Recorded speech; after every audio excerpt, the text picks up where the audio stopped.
मुक्त होकर औरों को नशा मुक्त कराते हैं, जो गले में रक्षा कवच डालते हैं, कुमकुम का तिलक लगाते हैं, वो धरती पर सितारों की तरह जगमगाते हैं।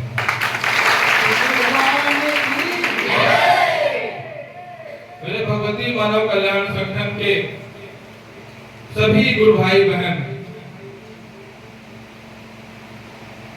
सदैव एक बात याद रखें कि जब से आपने परम पूज्य सदगुरुदेव योगीराज श्री शक्ति पुत्र जी महाराज के चरणों को स्पर्श किया है, उनके सानिध्य को पाया है, उनकी विचारधारा से जब से आप जुड़े हैं तब से आप बहुत महत्वपूर्ण और विशिष्ट मनुष्य हो गए हैं।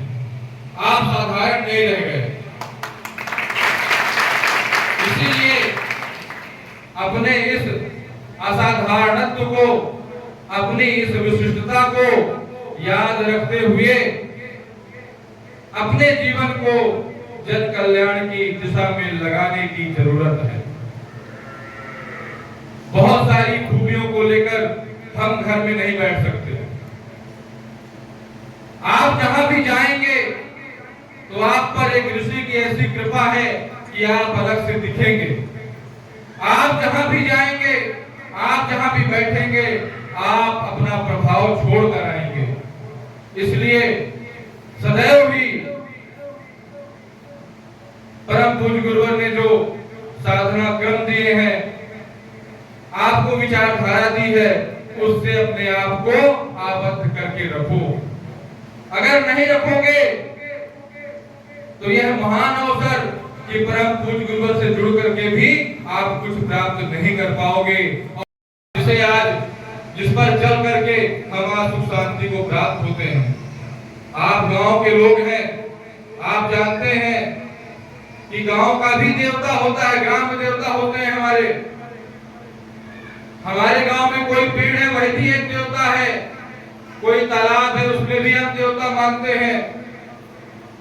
कण कण में देवताओं का वास हम मानते हैं।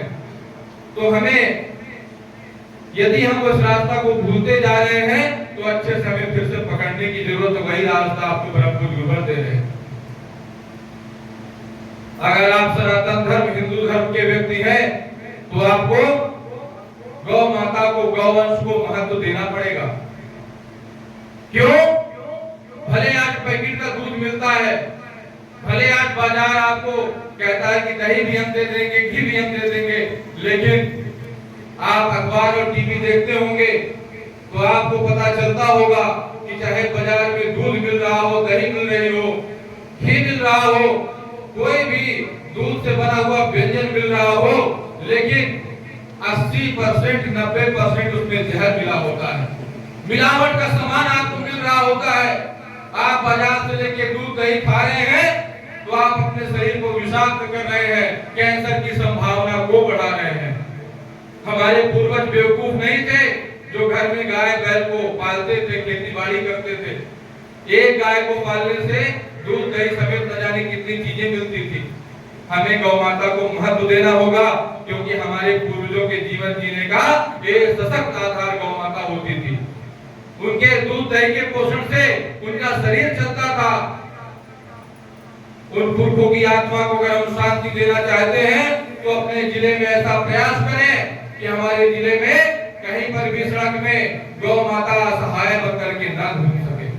भगवती मानव कल्याण संगठन अगर है तो पुरजोर आवाज उठानी पड़ेगी, सरकारों को चेताना पड़ेगा, सामाजिक संगठनों को चेताना पड़ेगा, एक एक घर में जाकर के लोगों को जागरूक बनाना पड़ेगा कि हम अपने घर में भी गौ माता को स्थान दें। और अगर संख्या उसकी अधिक हो गई है तो अपने जिले में ऐसे बहुत सारे जगह हैं, जंगल हैं, जहां पर उसके लिए बड़ा बना करके स्थान दिया जा सकता है। अगर हमारे क्षेत्र में गौ माता खुशहाल होगी तो हम भी खुशहाल होंगे, तो हम भी दुख दर्द में रहेंगे, इसमें कोई दो राय नहीं हो सकता। इसलिए गौ माता की पूजा भी करनी पड़ेगी और उसके हक के लिए, उसकी सुविधा के लिए, उसकी सम्मतता के लिए, सुरक्षा के लिए, संरक्षण के लिए हमें आवाज भी उठाना पड़ेगा। यही हमारा कर्तव्य है। हम अपने घर में हमारे माता पिता हैं, उनको हमें स्थान देना पड़ेगा, उनको महत्व देना पड़ेगा, उनकी सेवा करनी पड़ेगी। कल तक जब हमसे चलते नहीं बनता था, बोलते नहीं बनता था, खाते नहीं बनता था, तब वही माता पिता उंगली पकड़ पकड़ के चलाना सिखाए, एक एक और खिलाना सिखाए, बोलना बताना सिखाए, शिक्षा की व्यवस्था की, शादी ब्याह किया, और जब हम बड़े हो गए, अपने पैरों पर खड़े हो गए, तब उन्हीं माता पिता को हम भूल गए। हम भूल गए कि इनकी खुशी हम इन्हें कैसे दे पाए, इनकी खुशी किस बात में है, ये कैसे संतुष्ट रह सकते हैं। हमारे धर्म ग्रंथ कहते हैं मातृ देवो भव पितृ देवो भव। इसलिए अगर आपके घर में माता पिता संतुष्ट हैं, दुखी हैं, तो यकीन मानिए किसी भी देवी देवता की पूजा कर लीजिए, कोई फल कोई परिणाम आपको प्राप्त नहीं हो सकता।